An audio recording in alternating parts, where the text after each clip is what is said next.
Ups and downs వచ్చినప్పుడు ఎలా react అవుతారో అప్పుడే వాళ్ళ నిజమైన హీరోయిజం ఏంటో కనిపిస్తూ ఉంటుంది. అటువంటి ఒక hero of her own life ఎవరు అంటే నటి యమున. అసలు సినిమా ఇండస్ట్రీకి రావడమే చాలా యాదృచ్ఛికంగా, ఏదో ఇంట్లో పరిస్థితులు సరిదిద్దడానికి వచ్చి ఆ తర్వాత బ్యూటిఫుల్ ఎస్టాబ్లిష్డ్ హీరోయిన్గా అద్భుతమైన నటనతో అందరినీ మెప్పించి, అందంగా కనిపించి, అలాగే నటన, అలాగే ఆహార్యం అన్నిట్లో కూడా తనే చాలా గొప్పగా నటిస్తారు అని ప్రూవ్ చేసిన తర్వాత she went through a few set backs in life. కానీ ఆ తర్వాత మౌన పోరాటం అంటే ఏమిటంటే బయట చేసే పోరాటం కాదు, లోపల తనతో తను పోరాడి తనకుండే బాధ, దుఃఖం అన్నీ కూడా దిగమింగి పక్కన పెట్టి ఇప్పుడు ఒక కొత్త అవతారంతో lately she's all over television. And let's meet Yamuna once again. కొంతకాలం క్రితం టీఎన్ఆర్ గారు, మన ఐ డ్రీమ్ టీఎన్ఆర్ గారు చేసిన ఇంటర్వ్యూలోని ఫ్యూ బిట్స్ చూద్దాం, just to recap that interview. అప్పుడు ఏదో పెద్ద యాక్సిడెంట్ అయిందని విన్నాను. మా కారు టాటా సఫారీ, నేను డ్రైవర్ వస్తున్నాము, లారీ గుద్దేసింది. పెట్రోల్ ట్యాంక్ అంతా మొత్తం కార్ ఫుల్ బ్లాస్ట్ అయిపోయింది. అవంతా ప్రాబ్లం అనిపించలేదు, కానీ కొన్ని ఇన్సిడెంట్ జరిగింది నా లైఫ్లో. అప్పుడు అనిపించింది ఆ యాక్సిడెంట్లో చనిపోయి ఉంటే బాగుండు అనిపించింది. మొన్న జరిగిన బెంగళూరు ఇన్సిడెంట్, ఆ బెంగళూరు ఇన్సిడెంట్ యాక్చువల్గా ఏం జరిగింది? నాకు సీసీబీ ఆఫీస్ నుంచి ఏదో సంథింగ్ సస్పెక్ట్ చేశారు, ఎవరో ఏదో కావాలని చేశారు, అది అందరికీ తెలుసు. ఈవెన్ అక్కడ తీసుకెళ్ళిన సీసీబీ ఆఫీస్లో ఉన్న వాళ్ళకు తెలుసు ఏదో సంథింగ్ జరిగిందండి, అది కావాలని చేశారు.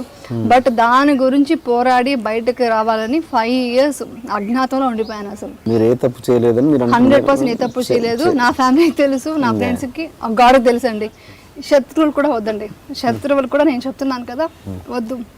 ఎందుకంటే ఒక అమ్మాయి మీరు నా గురించి రాశారు, ఓకే, అది చూపించడం కూడా చాలా ఇదిగా చూపించారు. నేను మీడియాని ఎత్తిపోస్తాను, ఇలా మాట్లాడారు, దీని గురించి కూడా మాట్లాడతారు, మళ్ళీ అది కూడా నేను ఫేస్ చేయాలి. నాకు అది కూడా ఇష్టం లేదు. కానీ తన వెనకాల ఒక ఫ్యామిలీ ఉంది, చిన్న పిల్లలు ఉన్నారు. ఆ పిల్లల మనస్తత్వం ఏమైపోతుంది, వాళ్ళ ఫ్యూచరే పోతుంది. ఒక 2 generation పాడవుతుందండి ఒక మనిషి వల్ల. 2 generation 3 generation కూడా, మేబీ 3 generations వెనక్కి వెళ్ళిపోతుంది. అప్పుడు ఆ టైంలో ఎక్కువగా మీడియా పరంగా మీరు బాధపడ్డ ఆ సంఘటన ఏంటి, ఆ న్యూస్ ఏంటి? డోర్ లాకేసుకున్నా కూడా డోర్ తీసి పెట్టేవాళ్ళు, ఇంకా డోర్ లాకేసుకోవద్దు ఏం చేసుకుంటుందన్న. ఎందుకంటే అంత డిప్రెషన్లోకి వెళ్ళిపోయాను. కానీ ఆఫ్టర్ 1 year 2012 ఫెబ్లో, బికాస్ ఆఫ్ నాకు ఈ డిప్రెషన్ ఎక్కువైపోయి ఐ కుడెంట్ స్లీప్. 1 week కూడా నిద్రపోయేదాన్ని కాదు, డే అండ్ నైట్ కూర్చొని ఉండేదాన్ని. అప్పుడు హాస్పిటలైజ్ అయిపోయాను, మొత్తం డిప్రెషన్లో ఉన్నాను అనేసి హాస్పిటల్లో అడ్మిట్ చేశారు, మణిపాల్ హాస్పిటల్లో. అలా ఒక 2 days అయ్యింది. 3rd day కొంచెం పర్లేదు, ఇంకా డిశ్చార్జ్ చేద్దాం నెక్స్ట్ డే అని అనుకుంటున్నారు. ఆ టైంలో టీవీ ఆన్ చేశాను. ఆఫ్టర్ ఇన్సిడెంట్ జరిగింది 2011 Jan 28th. నేను చెప్పే 2012 ఫెబ్లో. అప్పుడు టీవీ ఆన్ చేస్తే ఒక టీవీలో చూపిస్తున్నారు.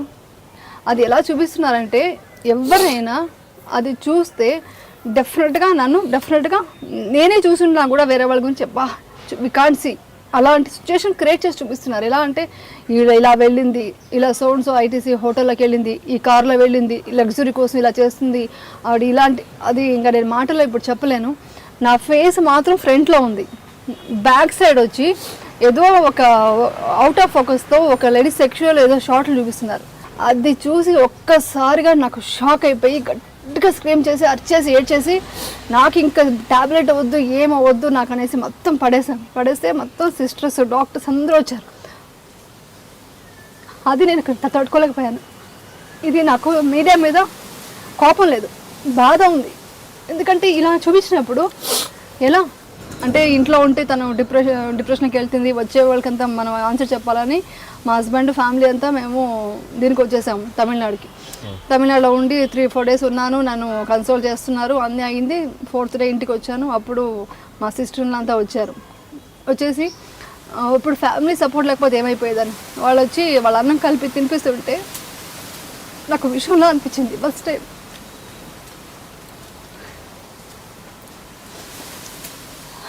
నాకొద్దు, వాళ్ళు అన్నం కలిపి తినిపించారండి, అది ఐ కాంట్ ఫర్గెట్. మా సిస్టర్ అంత క్లోజ్గా ఉండేది నాతో, అందరూ క్లోజ్గా ఉంటారు నాతో. పిల్లలకి వీలునామా రాసేసి అంటే సూసైడ్ చేసుకుందామని కూడా అనుకున్నారంట ఒక స్టేజ్లో, నిజమేనది? ఎలా స్టార్ట్ అవుతుందండి, ఆ పోకింగ్ స్టార్ట్ అవుతుంది, కూర్చోడం ఏదో ఒక మాటల్లో. అంటే కావాలని చేస్తారు, కొంతమంది చేస్తారు, అందరూ కాదు. అలా చేసినప్పుడు ఛీ ఇలాంటి వాళ్ళ మధ్య నేను బ్రతకాలా. నేను ఫీల్ అయింది ఏంటంటే నేను లేకపోతే మోస్ట్లీ బ్యాడ్ నేమ్ వాళ్ళకి రాదు. ఓకే, ఒక అట్లీస్ట్ ఆ సెంటిమెంట్ అన్నా నా పిల్లల్ని ఎవరు హర్ట్ చేయకూడదు. So I want to go. అది చెప్తే ఎవరు ఒప్పుకోరు కాబట్టి నా ఫ్రెండ్ని అడిగాను.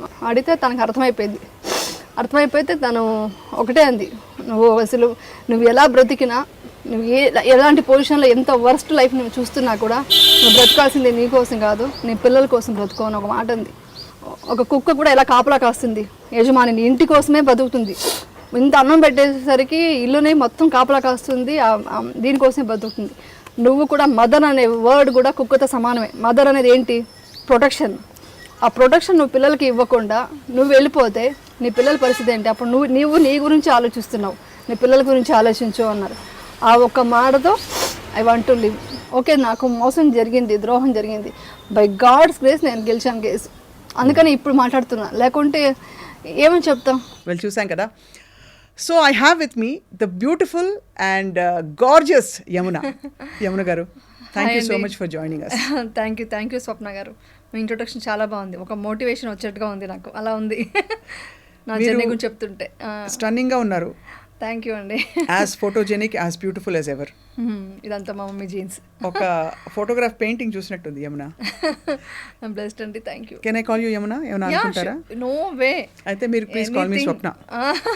ఓకే గారు అన్నాక కాకుండా. ఓకే, నాకు అలాగే ఇష్టం యాక్చువల్లీ. బాగా చిక్కిపోయారు కదా.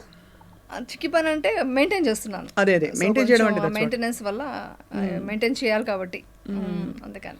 మీ గురించి ఒక్కొక్క విషయం వింటున్న కొద్దీ నేను ఐఎమ్ లైక్ సర్ప్రైజ్డ్ అనమాట. ఎవరికి చాలా అన్యూజువల్గా ఇంట్రెస్ట్లు ఏవైతే ఉంటాయో అవి మీకు రీసెంట్గా కలిగాయి, మీరు చాలా విషయాలు ఎక్స్పీరియన్షియల్గా తెలుసుకున్నారని చెప్పి. అవును అవును. యా, సో ఇది బ్యాలెన్స్ చేసుకోవడం, ఈ లౌకికం, మీ ఆధ్యాత్మిక ప్రపంచం ఎలా కుదురుతుంది మీకు? డెఫినెట్గా చేయాలండి. అంటే నా పర్సనల్ అనేది నాకే తెలియకుండా నాకు లోపల ఉంది, ఇన్నర్. మనకు అనుకుంటాం. యాక్చువల్లీ చెప్పాలంటే నేను చాలాసార్లు చెప్పాను, నాకు మ్యారేజ్ చేసుకోవడం, ఈ ఫ్యామిలీ లైఫ్ అనేది ఇష్టం లేదు.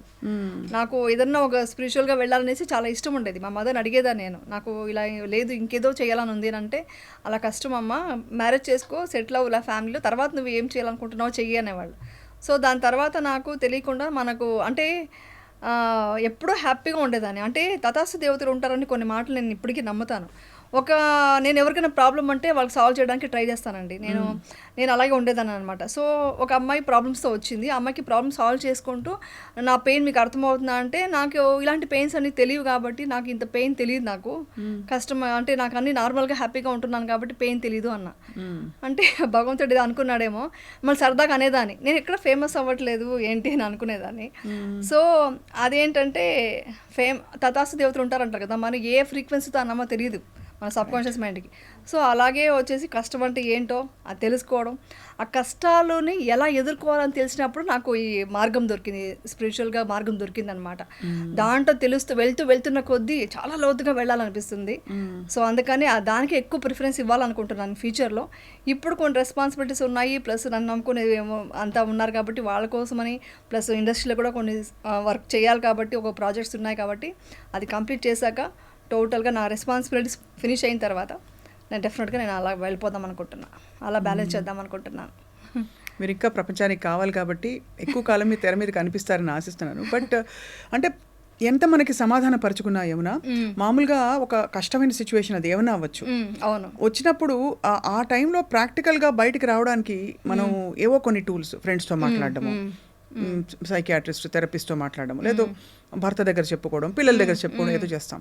మీకు బాగా అండదండ అనిపించిన వ్యక్తులు ఎవరు మీ కష్టంలో? అండదండ అనిపించిన వ్యక్తులుగా అంటే ధమ్మ అంటే మీకు తెలుసు కదా, బుద్ధుడు మనకు అందించిన ఒక గొప్ప విద్య అనమాట.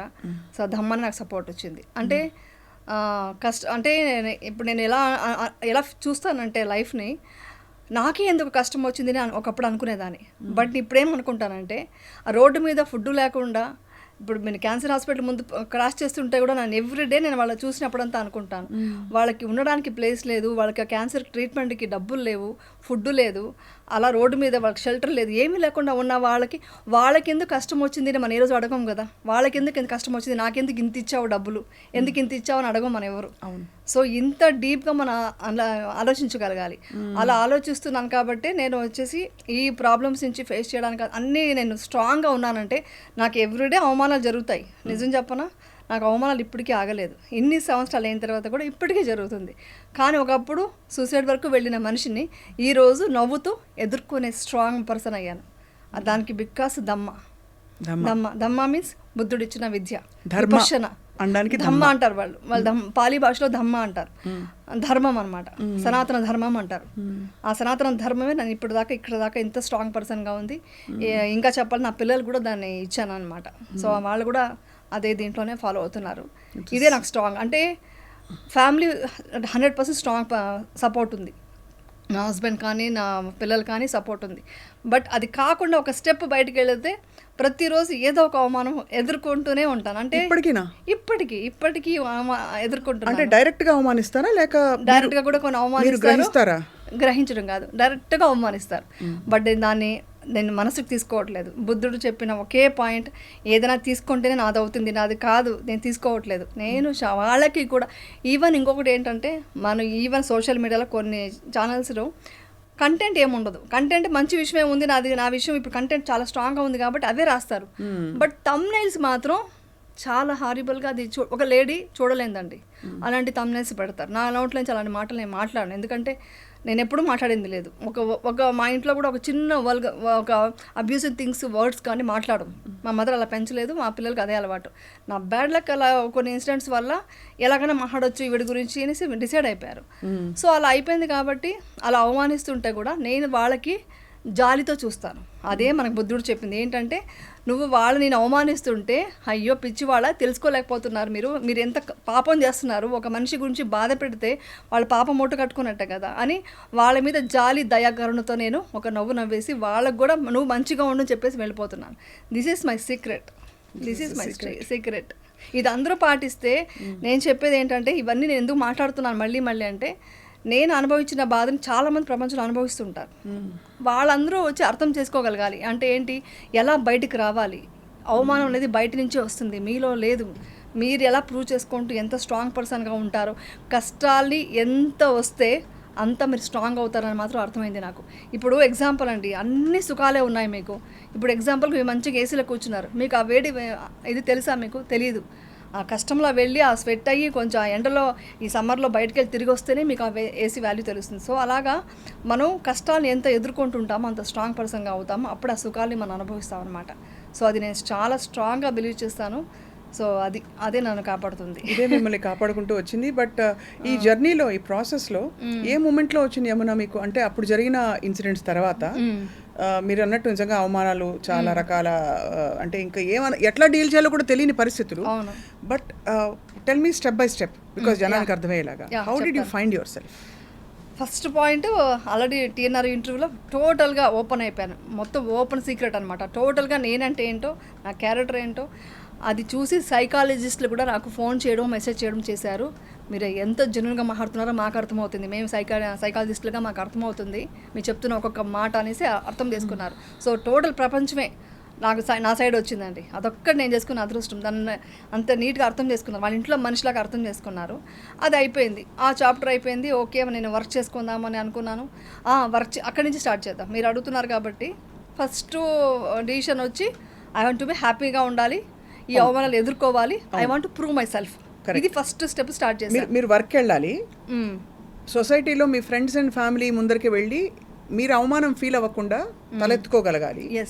మీ క్లోజెస్ట్ ఫ్యామిలీ, మీ మీద నమ్మకం పెట్టుకున్న వాళ్ళందరూ ఎంత నమ్మినా కూడా వాళ్ళకు ఒక భరోసా ఇవ్వగలగాలి. దట్ అమ్మ బాగుంది అని పిల్లలకి, నేను బాగున్నానని మీ వారికి, అమ్మ వాళ్ళకి, ఇంకా సిస్టర్స్ కి, అందరికి. సో ఈ స్టెప్ బై స్టెప్ ఎలా చేశారు? What did you? Step by step first ఇదేనండి. ఫస్ట్ నేను హ్యాపీగా ఉండాలి, నేను హ్యాపీగా ఉంటేనే నా పిల్లల్ని నేను కాపాడగలగాలి.